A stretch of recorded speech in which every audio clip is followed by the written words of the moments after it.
जय भोलेनाथ। आज हम पहुंचे हैं प्राचीन शिव मंदिर काठगढ़ में, जो कि जिला कांगड़ा हिमाचल में पड़ता है। मुकेरिया से इसकी दूरी 21 किलोमीटर और पठानकोट से इसकी दूरी 25 किलोमीटर है। दुनिया का इकलौता ये एक ऐसा मंदिर है जहां भगवान शिव और माता पार्वती एक साथ विराजमान है। नक्षत्रों के हिसाब से इन दोनों स्वरूपों का अंतर घटता बढ़ता है और शिवरात्रि पर भगवान शिव और माता पार्वती जी का मिलन हो जाता है। जो शिवलिंग 7-8 फीट का है उसको भगवान शिव का स्वरूप और जो 5-6 फीट का है उसको माता पार्वती जी का स्वरूप माना जाता है। इस शिवलिंग को अर्धनारीश्वर शिवलिंग भी कहा जाता है। चलिए अब जानते हैं इसके इतिहास के बारे में। शिव पुराण के अनुसार एक बार भगवान विष्णु और ब्रह्मा जी में श्रेष्ठता को लेकर विवाद उत्पन्न हो गया। दोनों युद्ध के लिए तैयार हो गए कि दोनों में से कौन श्रेष्ठ है।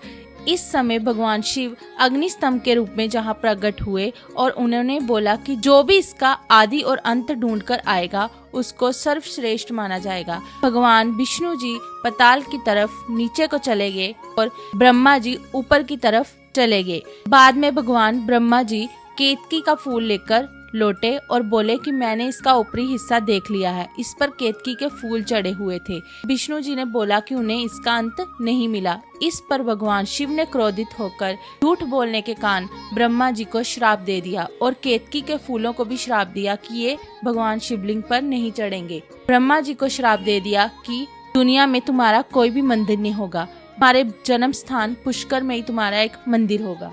बाद में यही अग्नि स्तंभ यहाँ पर शिवलिंग के रूप में पूजा जाने लगा। इस मंदिर का इतिहास यूनानी राजा सिकंदर से भी जुड़ा हुआ है।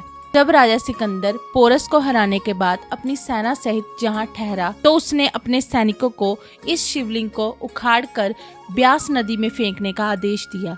जैसे ही उसके सैनिक इस शिवलिंग को उखाड़ने की कोशिश करते तभी धरती में से कई कीड़े मकोड़े निकलकर बाहर आए और उनके सैनिकों को काटने लगे, जिस कारण उसके कई सैनिकों की मृत्यु हो गई और सिकंदर जहां से ही वापस लौट गया था।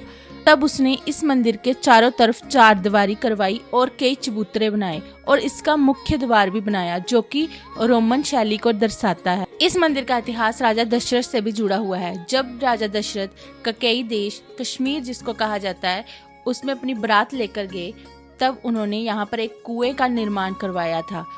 इसके अलावा जब भी उनके पुत्र शत्रुघ्न और भरत ककेई देश जाते थे तब वो इस शिवलिंग की पूजा अर्चना कर कर ही जाते थे। इस मंदिर का इतिहास महाराजा रणजीत सिंह से भी जुड़ा हुआ है। महाराजा रणजीत सिंह ने इस मंदिर का निर्माण करवाया था। महाराजा रणजीत सिंह को इसके कुएं का पानी बहुत ही पसंद आया। जब भी महाराजा रणजीत सिंह कोई भी शुभ कार्य करवाते थे तो इसके कुएं का पानी मंगवाते थे। आधुनिक काल में भी इस मंदिर से कई घटनाएं जुड़ी हुई है, जैसे कि इस मंदिर में एक पेड़ है जिस पर मोली व चुनरी बांधने से हर एक मन्नत पूरी होती है। अब भी इस मंदिर में कई चमत्कार होते हैं। ऐसी ही घटना कुछ वर्ष पहले हुई थी जब टांडा उड़मर, जो कि जलंधर को जाते समय मार्ग में पड़ता है, उनमें से एक युवक इस शिवलिंग को खरोचने लगा और बाद में जब वह घर जा रहा था रास्ते में ही उसके शरीर में भयानक पीड़ा होने लगी और वह पीड़ा से चिल्लाने लगा। उसको ऐसा लग रहा था कि जैसे उसके शरीर को कोई नोच रहा है। इसके बाद उसके घर वाले उसे यहाँ मंदिर में लेकर आए। तब पुजारी ने उसे बोला कि वह भगवान शिव जी से माफी मांगे। इसके बाद उस युवक ने यहाँ माफी मांगी। इसके बाद वह तुरंत ठीक हो गया।